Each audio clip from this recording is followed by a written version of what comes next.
John, hemos recorrido bastante lo que es el cultivo de camarón, pero microorganismos, agua, camarón, saquemos de la ecuación al camarón y hablemos de agua. ¿Cómo podemos nosotros limpiar lo que son ríos? Guayaquil está lleno de esteros. Mi abuelo creo que cuando vino al país le dijeron que se podía bañar, o sea, en esa época de los 40, 50, en el río Guayas, en el estero, y no pasaba nada. Y ahora es total de locos. ¿Qué podemos hacer ahí? Una excelente pregunta. Mira, ese sería el sueño político, el sueño político hoy en día, ¿no? Descontaminar el estero salado, limpiar el río Guayas. Es un tema utópico, es un sueño que muchas veces se lo ve inalcanzable. Claro. Por el desconocimiento, porque existe hoy en nuestra ciudad, en Guayaquil, existe se puede decir, un abuso del vertimiento de los desechos. O sea, la industria, la parte municipal, doméstica, existen plantas de tratamiento, claro, pero manejar una planta de tratamiento, créeme que es un manual bastante complejo y requiere de mucho dinero, mucha inversión, y pocos tienen acceso a eso. Perfecto, tenemos las plantas de tratamiento, pero si aquí se implementara un plan biológicamente o biotecnológicamente hablando, en donde las autoridades y tú, el municipio, la prefectura o el mismo gobierno a través del Ministerio de Ambiente tenga una especie de obligación que se convierta no solamente en un tributo, en una multa, sino que sea una obligación moral, enseñarle a las generaciones que inician su criterio a cómo mejorar o cómo descontaminar. Dejaríamos de tener tantas tuberías clandestinas que se van al estero salado y llevan todas cantidades de sustancias orgánicas e inorgánicas que se van sedimentando. Y es lo que hablábamos hace un rato. Si tú no aplicas un ente biológico que vaya a ese sedimento y empiece el proceso de la mineralización, de la bioremediación como tal, no va a pasar absolutamente nada. Ese lodo queda intacto y ¿qué es lo que va a pasar? Va a seguir creciendo, creciendo. Desde que vino tu abuelito en los 40, el balneario era el estero salado. Todo el mundo se bañaba, tenía hasta muelles, me acuerdo que también me contaban mis papás.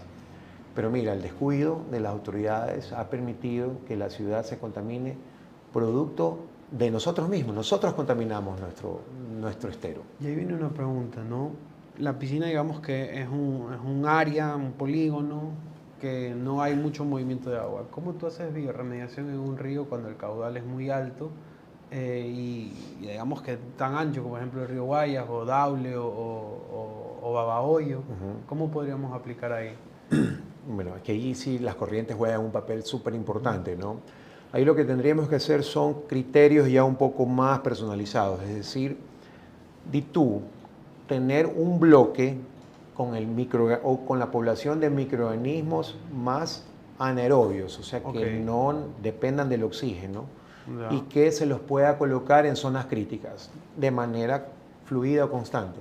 Es decir, yo llevo mi bloque a un ramal y en el ramal lo aplico para que llegue al fondo, fondea y solito el microbio queda, porque ya pues la profundidad en la profundidad la corriente es mínima, entonces el sedimento está, ¿no? Entonces yo diría, le hacemos una especie de bloque donde el microbio en poblaciones altas y su característica anaerobia va a lograr transformar todos esos elementos reducidos que están allí, todo lo que es metano que está allí, las heces. todo lo que es de las heces vienen sulfuros, todo el hierro, todo ese fósforo, todo lo que está adentro, todos son elementos, todos esos elementos que están combinados orgánicamente, que han producido otras sustancias que son las que impiden una oxigenación. Si nosotros le damos el microbio adecuado, eso se va a transformar en agua y en CO2.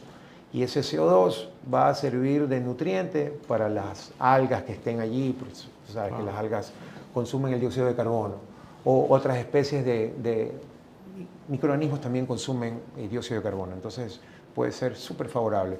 Pero eso es un tema político, es un tema que tiene que entrar con un presupuesto y con bastante limitación ambiental, es decir, no dejar que la contaminación siga creciendo, sino que bloquearla. De nada nos sirve que apliquemos el microorganismo y venga la tubería clandestina y te siga Sí. O la lubricadora tira el aceite te quemado. tiran el tanque de aceite quemado. Todo el trabajo que hiciste en un año se fue en pocos minutos. Entonces, No, y además yo creo que por último debe ser esos hot spots, esos puntos calientes de la ciudad, y a la par acompañar con un proceso de evitar erosión para esos sedimentos. Entonces ahí puedes ir jugando, pero... estamos en la capacidad. Por ejemplo, nosotros creemos que con más de 500 especies en catálogo deben de haber algunas que se puedan utilizar para justo una bioremediación acelerada, es decir, mucho más rápido. Y mi pregunta nace porque la bioremediación nace de los derrames petroleros en el mar, Correcto. ¿no? Que eso era un escándalo. Entonces tenemos que buscar los organismos capaces Que lo puedan de consumir. utilizar esos elementos para desbaratarlos, para anabolizarlos, sacarlos, quitarlos, convertirlos o catabolizarlos más bien de sustancias complejas, llevarlos a sustancias simples.